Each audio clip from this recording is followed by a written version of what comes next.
26 তারিখে ব্রিগেডের ময়দানে আব্বাস সিদ্দিকী থাকছেন না, সাফ জানিয়ে দিয়েছেন ফুরফুরার পীরজাদা আব্বাস সিদ্দিকী। কেন আব্বাস সিদ্দিকী ব্রিগেডের ময়দানে থাকবেন না, কেন, এই বিষয় নিয়ে আব্বাস সিদ্দিকী কি বলেছে আপনাদেরকে জানাবো। আব্বাস সিদ্দিকী তিনি জানিয়েছেন, আপনারা দেখেছেন যেভাবে ওয়াকফ বিল নিয়ে আন্দোলন করছিল সাধারণ জনগণ, তাদেরকে যেভাবে অত্যাচার করা হয়েছে, মারধর করা হয়েছে, এ নিয়ে কেউ মুখ খুলেনি। আব্বাস সিদ্দিকী তিনি এই কথাটা বলেছেন। তাই আব্বাস সিদ্দিকী তিনি বলছেন, যেখানে ওয়াকফ বিল নিয়ে আন্দোলন করতে গিয়ে সাধারণ মানুষকে মার খেতে হয়েছে, সাধারণ মানুষের উপরে অত্যাচার করা হয়েছে, কেউ সেখানে মুখ খুলল না। তাই আব্বাস সিদ্দিকী তিনি সাফ জানিয়ে দিয়েছেন 26শে ব্রিগেডের ময়দানে আব্বাস সিদ্দিকী থাকছেন না। আগাম আব্বাস সিদ্দিকী সেটা জানিয়ে দিয়েছেন। বিভ্রান্ত করবেন না, 26 তারিখ যে সমাবেশ ওয়াকফ বিল নিয়ে ব্রিগেডে, এ বিষয় নিয়ে সিদ্দিকুল্লাহ চৌধুরী তিনি জানিয়েছেন, বিভ্রান্ত কাউকে করবেন না, এ সভা আমাদের নয়, আমাদের ফেলাক নিয়ে কেউ আসবেন না, জমিয়তে ওলামার এ সভা নয়। তাই সাফ জানিয়ে দিয়েছেন সিদ্দিকুল্লাহ চৌধুরী, আমাদের ফেলাক নিয়ে কেউ আসবেন না, আইনত ব্যবস্থা নিব, সাফ জানিয়ে দিয়েছেন সিদ্দিকুল্লাহ চৌধুরী।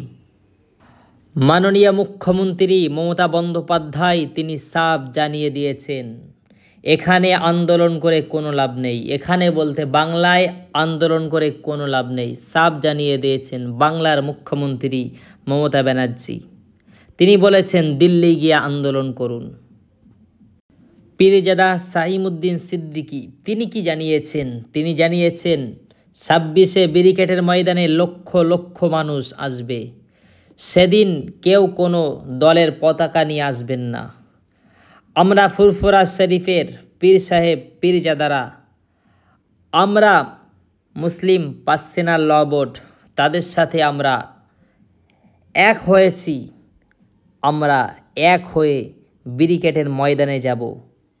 আমরা কবরস্থানকে বাঁচাতে, আমরা মসজিদকে বাঁচাতে, আমাদের ওয়াকফকে বাঁচাতে আমরা ফুরফুরার পীর সাহেব পীরজাদারা এক হয়ে মুসলিম পার্সোনাল ল বোর্ডের সাথে আমরা সাথ দিয়ে আমরা ব্রিগেডের ময়দান সেখানে গিয়ে আমরা আন্দোলন করব।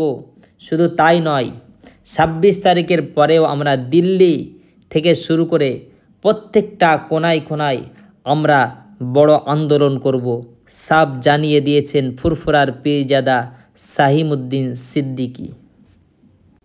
দর্শক, আজকে ব্রিগেডের ময়দান কাঁপিয়েছেন বামেরা, সেখানে লক্ষাধিক মানুষের ভিড়, বামেদের ডাকা ব্রিগেড, সেই ময়দানে লক্ষাধিক মানুষের ভিড়, এত মানুষ সেখানে জড়ো হয়েছে।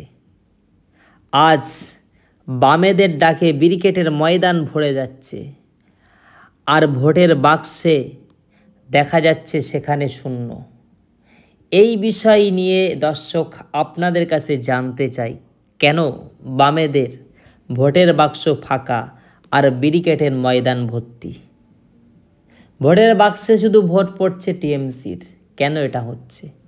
ময়দান ভরাচ্ছেন বামেরা আর ভোটের বাক্স ভরাচ্ছেন টিএমসিরা, এমন কেন হচ্ছে? দর্শক অবশ্যই কমেন্টে জানাবেন। শুভেন্দু অধিকারীকে নিয়ে শওকত মোল্লা তিনি কি বললেন? শওকত মোল্লা তিনি জানিয়েছেন, এই বাংলায় মুখ্যমন্ত্রী হবার স্বপ্ন দেখছেন শুভেন্দু অধিকারী। শওকত মোল্লা তিনি জানিয়েছেন, মুখ্যমন্ত্রী তো দূরের কথা, নন্দীগ্রামে বিধানসভা ভোটে লক্ষাধিক ভোটে ওকে হারাবো, পূর্ব মেদিনীপুরে তার প্রচার চলছে, জানিয়েছেন ক্যানিং পূর্বের বিধায়ক শওকত মোল্লা। পাল্টা শুভেন্দু অধিকারী তিনি কি জানিয়েছেন? শুভেন্দু অধিকারী তিনি জানিয়েছেন, ভাঙড়ে শওকত মোল্লা আইএসএফের গুঁতো খেয়ে তার মাথা ঠিক নেই। ভাঙড়ে আইএসএফের সমর্থন দেখে শওকাত মোল্লা, তার মাথায় কাজ করছে না। ওয়াকফ বিল নিয়ে এত আন্দোলন করে কী লাভ আছে? বাংলায় সাধারণ মানুষ আন্দোলন করবে, আর যাকে ভোট দিয়ে আমরা নবান্নে বসিয়েছি বাংলার মুখ্যমন্ত্রী মমতা ব্যানার্জি, তিনি 230টা এমপিকে নিয়ে কেস করুক ওয়াকফ বিলের বিরুদ্ধে, এটাই সব থেকে ভালো হবে। বাংলার মানুষ আন্দোলন করবে, সাধারণ মানুষ কেস করবে, এতে কি ফায়দা আছে? আর একজন জনপ্রতিনিধি যে বাংলার মানুষের কাছ থেকে ভোট নিয়ে নবান্নে গদিতে বসেছে, সেই মাননীয় মুখ্যমন্ত্রী মমতা ব্যানার্জি, তারা যে 230টা এমএলএ এমপি আছে তাদেরকে নিয়ে কেস করবে, ভালো হবে কোনটা? এটাই। আর এই কথাটা আব্বাস সিদ্দিকী ভাইজান তিনি বলছেন। এর আগে এনআরসি হবার কথা বলছিল, আব্বাস সিদ্দিকী ভাইজান তিনি বলেছিলেন যে বাংলার সিএম যাকে ভোট দিয়ে আমরা নবান্নে বসিয়েছি তিনি গিয়ে এর বিরুদ্ধে কেস করুক। তারপরেই তানার বাড়িতে গভীর রাতে অন্ধকারে পুলিশ পাঠানো হয়েছিল। আজ আব্বাস সিদ্দিকী যেটা বলছে, এটার কারণে তানার বাড়িতে পুলিশ যাবে কিনা সেটাও আব্বাস সিদ্দিকী ভাইজান বলছেন। তাই গোড়াটাকে যখন টেনে উপরের দিকে আনা হয়, আর এটাই হলো সবথেকে আব্বাস সিদ্দিকী ভাইজানের ক্যালমা। তিনি এইভাবে আন্দোলন করতে চান না যে মানুষকে বিভ্রান্তেই ফেলব, সাধারণ মানুষকে কষ্টের ভিতরে ফেলে আন্দোলন করব। এই আন্দোলনে কখনো সফলতা আসে না। আন্দোলন যদি করতে হয়, আওয়াজ যদি তুলতে হয়, তাহলে এই আওয়াজটাই তুলুন।